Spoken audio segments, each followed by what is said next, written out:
సాధిస్తాడో యోగాల అంతకంటే ఇంకా ఏ రూపాయి ఖర్చు లేకుండా సాధిస్తాడు. ₹1 ఖర్చు లేకుండా, ఇన్స్ట్రక్టర్కు రూపాయి ఇవ్వాల్సిన అవసరం లేకుండా, ఎటువంటి ఇన్స్ట్రుమెంట్ కొనకుండా, ఇంట్లో ఉండే పాత సంపకాలంలో శ్రద్ధలో ఒక్కటి ఉంటే చాలు, ఏం లేకున్నా సరే అన్నీ సాధిస్తాడు యోగా. ఇది భారతీయ తత్వవేత్తల యొక్క గొప్పతనం. చూడండి, ఈ శరీరంలో ఉండబడే ఈ వ్యాధులకి ఇచ్చిన దానికి అదెంత యోగశాస్త్రంలో అది 4-5 సూత్రాల్లో చెప్పబడ్డది. మనం సాధన చేస్తేనే రోగాలు తక్కువవుతున్నాయి, పంచభౌతిక శరీరానికి వచ్చే రోగాలు తక్కువవుతున్నాయి. ఇంకా ముందుకు పోతే మనస్సుకున్న రోగాలు పోవా? మనసుకున్న రోగాలు ఓడగొట్టేవాడు ఎవడూ లేడు, ఏ డాక్టర్ ఓడగొట్టాడు. ఈ శ్రద్ధతో 2 పాదములను నోటిని మూచి నిశ్చలమైనటువంటి స్థితిలో కూర్చుండి శిరస్సును సమంగా ఉంచి దంతములచే దంతములను తాకకుండా తాకి ఉండి తపస్య నాసికాగ్రస్తం సందిశ్చానవలోకయన్ రజసా తమసో వృత్తిం సత్వేన రజసస్థతా. తన యొక్క దృష్టిని కేవలం ముక్కుమాగ్రంలో ఉంచి ఎటువైపును చూడకుండా యోగ పురుషుడు సాధన చేస్తే రజోగుణం ఆవరిస్తుంది. ఈ రజోగుణం వల్ల తామస వృత్తి నాశనం అయిపోతుంది. ఎప్పుడైతే అదే విధంగా యోగాభ్యాసాన్ని కొనసాగిస్తూ ఉన్నాడో సత్వగుణం ఆవేశిస్తుంది. సత్వగుణం వల్ల రజోగుణం నశిస్తుంది.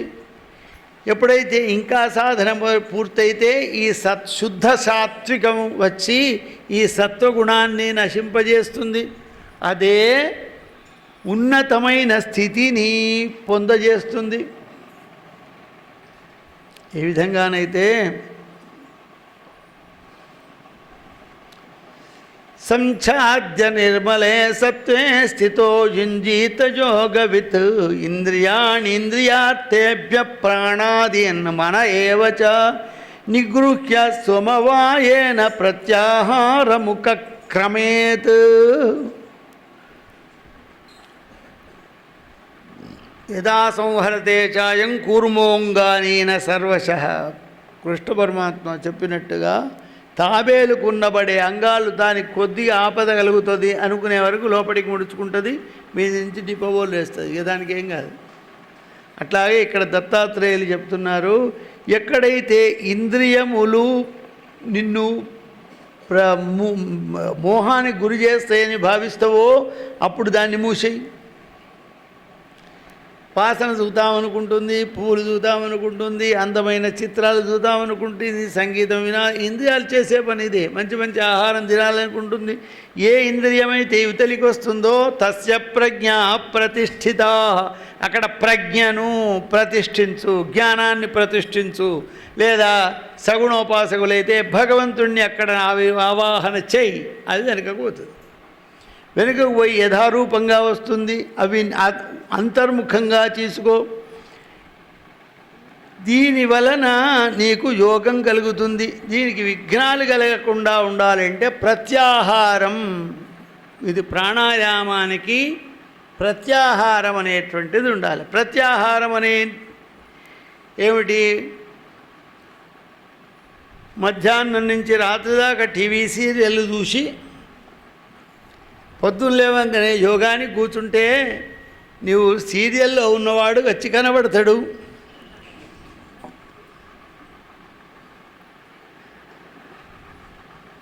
ఇది విచిత్రం, సత్యం. ఆ టీవీ పాత్రలన్నీ ఏమైనాయంటే ఇంట్లో మనుషులు అయిపోయినాయి. నేను ఒకళ్ళ ఇంటికి పోయే వరకు వాళ్ళు మాట్లాడుకుంటున్నారు, ఫలాని వాడి పేరు, వాడు చచ్చిపోయిండు. ఎప్పుడు చచ్చిపోయిండు? 3 రోజులే చచ్చిపోయింది. ఈ మాట అంటుతోనే వాళ్ళ ఇంటికి పోయిన పాపం. ఎవరయ్యా చచ్చిపోయింది? నీకు తెలుసు, నాకు తెలియనివాడు మీకెవడు తెలుసు? మరి మనకేమన్నా పోయినవాడు ఏమన్నా బంధువు అయితే ముట్టుడు ఉండాలి కాలిపోయి. మరి ఏం సంగతి? మరి పోయి మాట్లాడిచ్చుడా? వాడెవరు? వాడెవడో నీకు తెలుసు, నాకు తెలియని వాళ్ళు మీకెట్టే తెలుసు? నాకు తెలియని మీకు తెలిసే అవకాశం లేదు కదా అంటే ఉన్నది. నీకు తెలియని మాకు తెలిసే అవకాశం ఉన్నది. ఎందుకు అంటే నువ్వు చూడవు వాటిని. టీవీ సీరియల్లో ఫలాని పాత్ర వేసేవాడు చచ్చిపోయిండు. ఓహో కర్మ, దానికి ఇంత సీరియస్ చర్చ.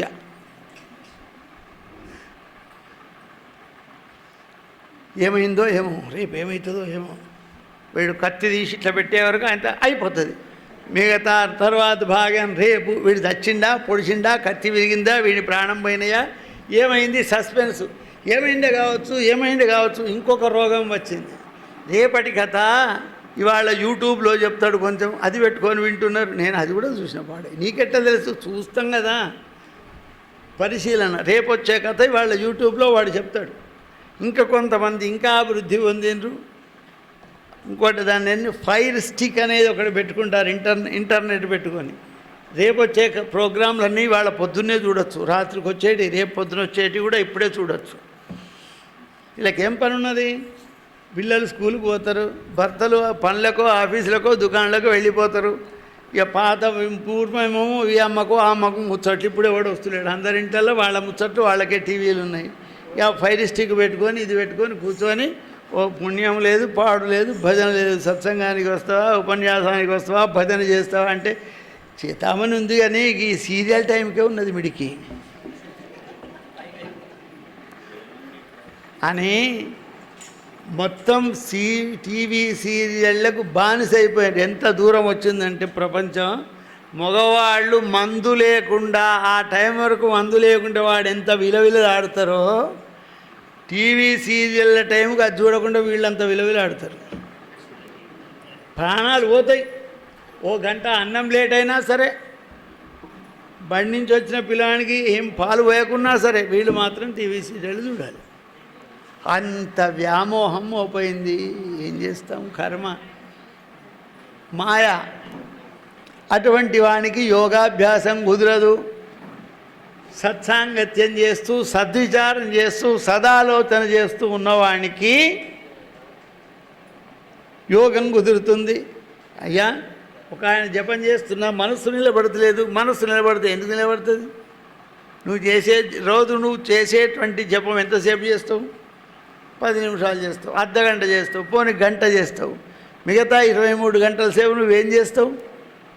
నువ్వు 23 గంటలు చేసేటువంటి ప్రభావము, నీ మనసు ప్రభావం ఆ 10 నిమిషాల మీద ఉంటుంది. నిద్రపోయినా కళలు గవే వస్తాయి. నిద్రపోతే కళలు వస్తాయా? ఏ కళలు వస్తాయి? భజన చేసినట్టు కళ వస్తుందా? పురాణం విన్నట్టు కళ వస్తుందా? చెప్పండి, ఎవరికి రాదు. అవి రావు. ఏ కళల్లో కూడా ఇదే వస్తుంది. కనుక ప్రత్యాహారం అనేది ప్రాణాయామం చేసేవాడికి, జపం చేసేవాడికి అవసరం. ఇంకొకటి, మన క్రియలలో మీరు వ్రతం చేసినా, పూజ చేసినా మొదలు మనం ఏం చేస్తాం? ఆచమ్య అని ఆచమానం చేస్తాం. ఆ తర్వాత ప్రాణాయామే వినియోగ అని 3 సార్లు ప్రాణాయామం చేయాలి. ప్రాణాయామం చేసిన తర్వాతనే పూజ మొదలుపెట్టుకొని ఉన్నది. ఎవడన్నా చేయిస్తుండా ప్రాణాయామం? ఎవడన్నా చేస్తుండా? చెప్తుండా? లేదు. చెప్పడం లేదు, చేయడం లేదు. ఎందుకు చెప్పడం లేదు, ఎందుకు చేయడం లేదు? అది మంత్రంలో ఉన్నది కనుక అయిపోతుంది. ప్రాణాయామే వినియోగ, ప్రాణాయామం అని ముందరికి వెళ్ళిపోతారు. కానీ ప్రాణాయామం చేయరా అని వీడు చెప్పడు. చెప్పినా వాడిని చేయం.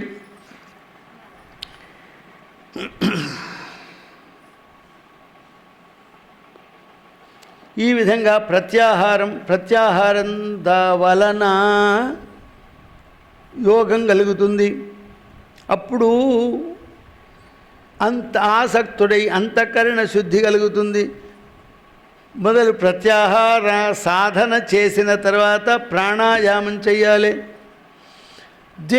ఆ తర్వాత ధారణ అనేది కలుగుతుంది. ధారణ 2 విధాలు.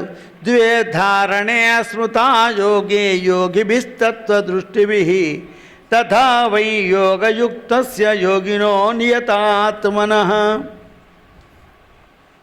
తత్వదర్శులైన యోగి జనులు యోగాభ్యాసమందు 2 రకాల ధారణ చేస్తారు.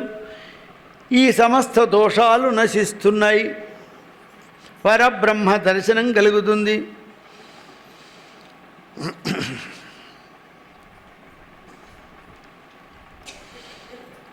ఈ ప్రత్యాహారయుక్తుడై ప్రాణాయామం చేసినవాడు తన యొక్క సమస్తమైన ప్రకృతులను జయిస్తాడు.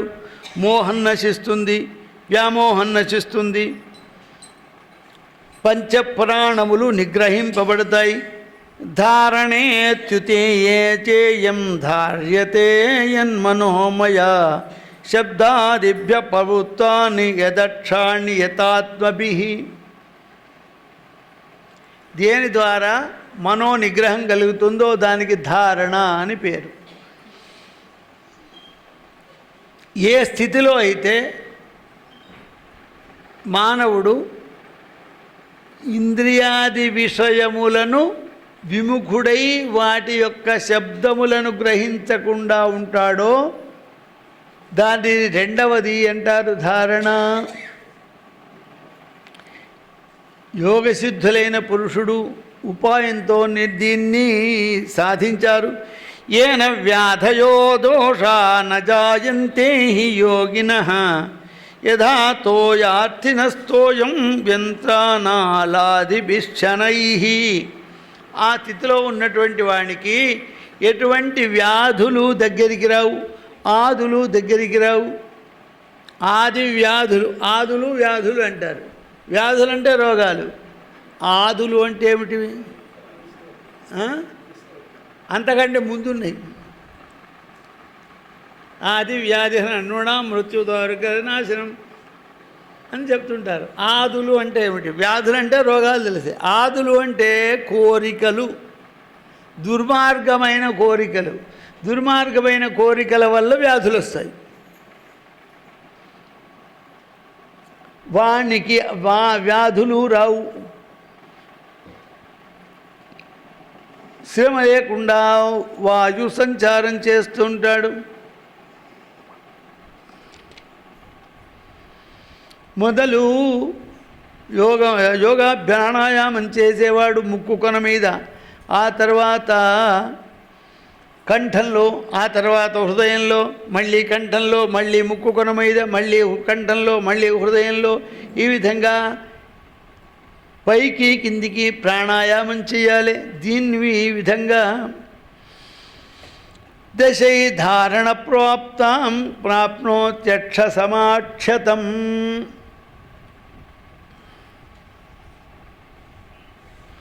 యోగ పురుషులు సిద్ధ సాధన కొరకు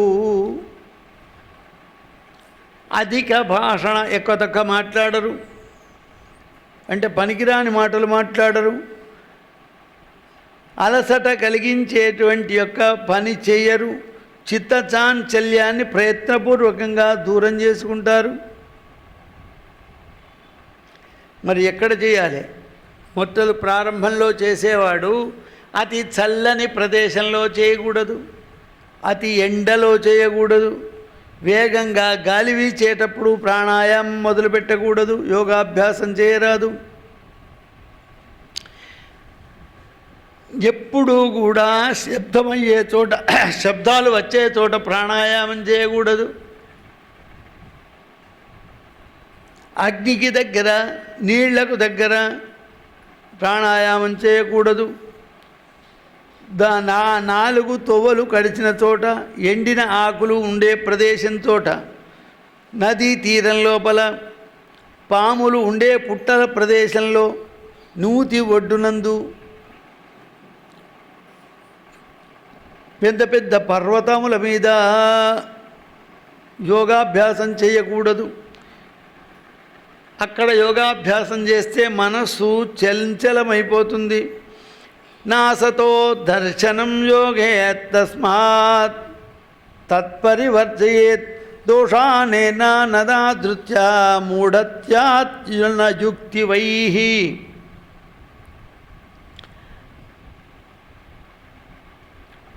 యోగం లోపల ప్రాణాయామం చేస్తూ ఉంటే అనేకమైన విషయములు, సిద్ధులు వస్తాయి. వాడు మనస్సులో ఏదున్నదో చెప్పగలడు, ఎక్కడ ఏం జరుగుతుందో చెప్పగలడు, నీ భూత భవిష్యత్ వర్తమానాలు చెప్పగలడు. కొత్త సాధన చేసినవాడు చెప్పితే వీని సాధన శక్తి నశించిపోతుంది. నలుగురికి చెప్పే వరకు మంచిగా అయింది, అబ్బో ఆయన దగ్గరికి పోతే మంచిగా అయింది అని వరద ముందర పడుతుంది. లైన్ వస్తారు, వీనికి బొట్టు పెడతారు, వానికి ఇస్తారు, వీడి యొక్క సన్మానం చేస్తాడు, వాడు శాలువాలు కప్తాడు, వీడు డబ్బులు ఇస్తాడు, వీడు ఇల్లు కట్టిస్తాడు, ఓ ఆయనకేంది మహానుభావుడు అంటాడు. కొన్ని రోజుల వరకు ఏముండదు, అంత అయిపోతుంది. ఏమైంది? అయ్యగారు చేసిన సాధన అడగంటిది, అయిపోయింది. కొంతమంది దుబాయ్ పోయేస్తారు, బాగా టిక్కు టక్కు బూట్లు వేసుకొని మంచి ఇస్త్రీ బట్టలు వేసుకొని, దాన్ని ఏమంటారు, సెంటు బాగా కొట్టుకొని ఇక ఊళ్ళోకి వస్తారు. రాగానే 10 మంది వెంబడి పడతారు. రోజు ఇక వాళ్ళ ఇంట్లో మజానే. ఎన్ని రోజులు వీడు మళ్ళీ ఉన్న పైసలు అయిపోయేదాకా మళ్ళీ పక్కోడి దగ్గర అప్పు చేస్తాడు. మళ్ళీ ఓ అంటే టిక్కెట్కు సేటు దగ్గరికి పోయి అప్పు తీసుకొని టిక్కెట్ తీసుకొని పోతాడు. ఉన్నాయి పని. ఎన్ని రోజులు పోయిన ఎవరు 5 ఏళ్ళు పోయినా ఏం చేసినారు? బాకీ తెరిపినా. మళ్ళీ ఏం చేసినాం? మళ్ళీ బాకీ చేసినాం. ఏం లాభం పాడైంది? ఏమన్నా ప్రయోజనం ఉందా? అంటే మనం యోగాభ్యాసం చేసిన మహానుభావులకు ఇవి ముందరికి వస్తాయి, విద్యలు వస్తాయి, శక్తులు వస్తాయి. వచ్చిన శక్తులు ఇప్పుడు ప్రపంచంలో కొంతమంది మనం చూస్తున్నాం. ఇట్లా గాలిననే వరకు బంగారం వస్తుంది, ఇటనే వరకు లింగం వస్తుంది, ఏమో చేస్తున్నారు. అవన్నీ కూడా ఏమన్నా మ్యాజిక్లా కావు, అవి యోగాభ్యాసంతో వచ్చిన శక్తులు.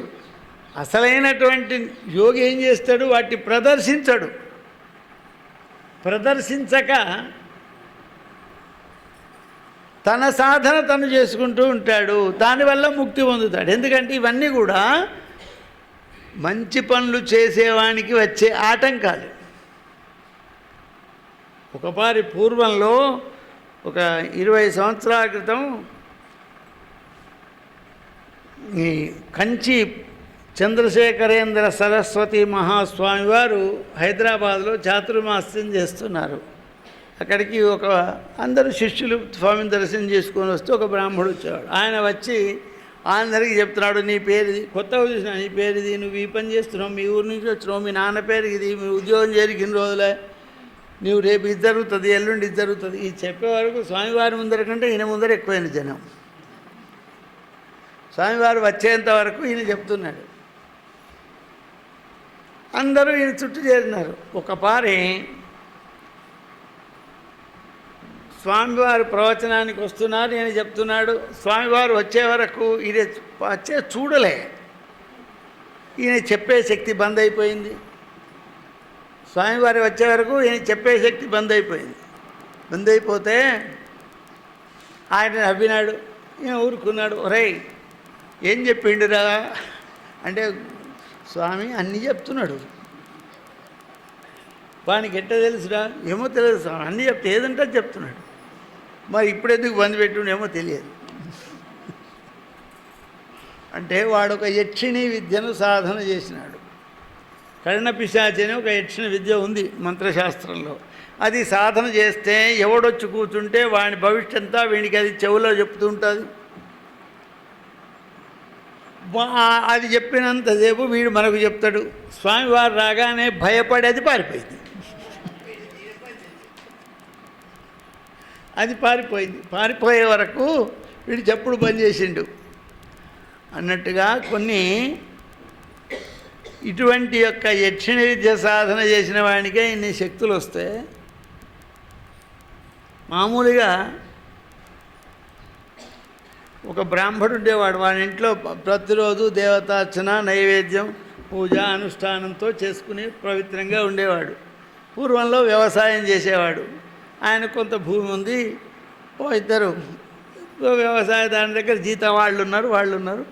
ఎవరికి వాళ్ళకేమి తింటే బ్రాహ్మణుల ఇంట్లో ఏం చేసుకున్నా పెడతారు, తినాలి అని కోరిక. చిన్న కోరిక, ఏదో చేసుకుంటారు. అయ్యగారు అమ్మగారు చేసింది ఏదో పెడతారు. ఇప్పుడు ఆమె ఆనాడు మిరపవడాలు చేసింది. అమ్మ నువ్వు వడాలు చేసావు, నాకు ఇన్ని పెట్టి అన్నాడు. పాపం వీడు తింటాడో ఏమో అని ఒక 2-3 వడాలు ఆమెకి ఇచ్చింది.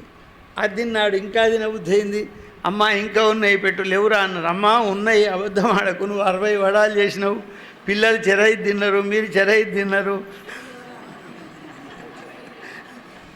20 పోయినాయి, నాకు 5 ఇచ్చినావు, ఇంకా 35 ఉన్నాయని చెప్పిండు. ఎన్ని వడాలు చేసినా ఈమెకే తెలియదు. పొయ్యి లెక్క పెట్టడానికి 35 ఉన్నాయి. అమ్మ వీడికి ఎట్లా తెలుస్తారా, ఇచ్చింది పంపించింది వెళ్ళిపోయింది. ఎట్లా తెలుసురా నీకు? వచ్చినాక చెప్పి ఏమయ్యా నీ జపాలు పూజలు తపస్సులు ఏమో కానీ ఇంకా వాడు చూడు మొత్తం చెప్పిండు. నువ్వు వాళ్ళ ఈ కూర వండినావు, ఇది చేస్తున్నావు, ఇది తిన్నావు, అది చేస్తున్నావు అనే వరకు. కానీ ఇంత పూజలు జపాలు చేస్తున్నా, ఇంత శివార్చన సాలగ్రామ పూజ చేస్తున్నా, నాకేం గతి లేదు, వీనికి ఎట్లా దివ్య జ్ఞానం వచ్చింది అని ఒకనాడు పొలం దగ్గరికి పోయి వాడిని దొరకబట్టినారా, ఎట్లా వచ్చిందో చెప్పు. అయ్యా మీకు చెప్పకూడదు, ఎట్లన్నా చేసి చెప్పురా అన్ని. నాకు చెప్పకుండా మనసు పడుతుంది. నాకు కాదు మా ఇంట్లో మనసు పట్టని ఇస్తలేదు అమ్మగారు. ఏం చేయాలి? కర్మ కలిపి నీ పూజ కంటే వానిదే గొప్ప అనబట్టే ఏం చేయాలి నా కర్మ అంటే, అయ్యా చెప్పు అన్న. చెప్పురా. చెప్పిండు. చెప్పి దీన్ని కష్టపడి సాధన చేయాలి అన్నాడు. ఓ గింతే కదా. ఎందుకంటే ఈ శుద్ధ విద్యలు సాధన చేసిన వానికి ఆ విద్యలు సాధన చేయడం పెద్ద కష్టం కాదు, తొందరగా వస్తాయి. వానికి 2 ఏళ్ళు పట్టేటువంటిది ఈయనకు 2 రోజుల్లో వచ్చింది. ఈయనకు కూడా దివ్య జ్ఞానం వచ్చింది. కానీ అది పొలం దగ్గర ఉన్నంతసేపు వస్తుంది, కడప దాటగానే పోతుంది, ఇంట్లోకి రాగానే పోతున్నది. అప్పుడు అరే ఇట్లేం కారణం, బయట ఉంటే నాకు అన్నీ తెలుస్తున్నాయి, ఇంటికి రాగానే పోతుంది అంటే అప్పుడు అడిగినాడు బయటికి పోయి, ఏమే బయటికి పోగానే చెవిలో ఉంటున్నావు, ఇంటికి రాగానే వస్తలేవు. అయ్యా నేను ఇంట్లో కూడా ఉండాలంటే మీ ఇంట్లో ఉండేటువంటి సాలగ్రామంలో శివలింగాలను శ్రీచక్రాలను తీసుకుపోయి నదిలో వారి అప్పుడు నేను వచ్చి మీ ఇంట్లో ఉంటా అన్న. అమ్మ నాయనోయ్, నేను చేసేటువంటి ఆరాధన గొప్పది, దానికి ఇది భయపడుతున్నది, తుచ్చమైన ఆరాధన నాకెందుకు, నువ్వు పట్టది నీ జ్ఞానం పట్టది, నా శివుడే నా విష్ణువే నాకు కావాలి అని ఆయన వాటిని త్యజించినట్టుగా కథలు చెప్తున్నారు మనకు. ఎందుకంటే అవన్నీ కొన్ని విద్యల వల్ల కొన్ని సాధ్యమవుతాయి. మనం కూడా మహత్తులని నమ్ముతాం. అందుకే సిద్ధపురుషులైన మహత్ములు ఏ విద్యను ప్రదర్శించరు. శృంగేరి స్వాముల వారు ఏమైనా ప్రదర్శిస్తారా? ఆయన ప్రదర్శించరు. కంచి స్వామివారు ఏమైనా ప్రదర్శిస్తారా? ప్రదర్శించరు. స్వామి వారు ఏమైనా విద్యలు ప్రదర్శిస్తారా? ఏం ప్రదర్శించరు. బాగుపడే మార్గం ఏదైనా ఉంటే చెప్తారు అంతే. ఎందుకు? వాళ్ళకు తెలియయా? వాళ్ళకి అంతకంటే ఎక్కువ తెలుసు, కానీ దుర్వినియోగం చెయ్యరు. చెప్పకూడదు, చెయ్యకూడదు. అట్లా యోగాభ్యాసం చేసిన వాడికి కూడా కొన్ని శక్తులు వస్తాయి. వచ్చినటువంటి శక్తులు వీణ్ణి విఘ్నం కలగజేయడానికి ప్రోత్సాహమిస్తాయి. విఘ్నం కలగజేసేటువంటి దేవుడు ఎవరయ్యా? మనకన్ని విఘ్నాలు చేసే దేవుడు ఎవరు? విఘ్నేశ్వరుడు. ఆయన వచ్చి కూర్చుంటాడు. అరే వీడు చేసేదానికి 2 విఘ్నాలు కలిగిస్తాం, 2 విఘ్నాలను తోలుతాడు. మనం వాటిని జయిస్తామా? వాడిని దిక్కు ఓకుండని చెప్తాడు. వాటికి ఆయనే చెప్తాడు, వానికి విఘ్నం కలిగించకండి అని చెప్తాడు. మొదలు టెస్ట్ చేస్తారు. అవునా? మనం ఏదన్నా స్కూల్లో చేరాలన్నా, లేకపోతే కాలేజీలో చేరాలన్నా, మెడికల్లో చేరాలన్నా, ఇంజనీరింగ్లో చేరాలన్నా ఒక టెస్ట్ పెడతారు. ఎంసెట్ అని, లేక నీట్ అని, లేకుంటే ఏదో రకరకాలైన టెస్టులు పెడతారు. ఆ టెస్ట్ పాస్ అయిన వాడిని తీసుకుంటారు కాలేజీకి, ఫెయిల్ అయిన వాడిని తీసుకుంటారా? అట్లాగే గణపతి టెస్ట్ పెడతాడు. వీడు ఫెయిల్ అవుతాడా, పాస్ అవుతాడా? పాస్ అయ్యిండు, ఆయన్నే సహకారం చేస్తాడు. దేవతలు విఘ్నాలను కలిగిస్తారు. విఘ్నాలను తట్టుకుంటే ముందరికి పోతే వాళ్ళే సహకారం చేస్తారు. తద్గలంపే మహాశైలం స్థిరం మనసి ధారయేత్ విఘాతే చ వసోవాచం బధిర్యే శ్రవణేంద్రియం.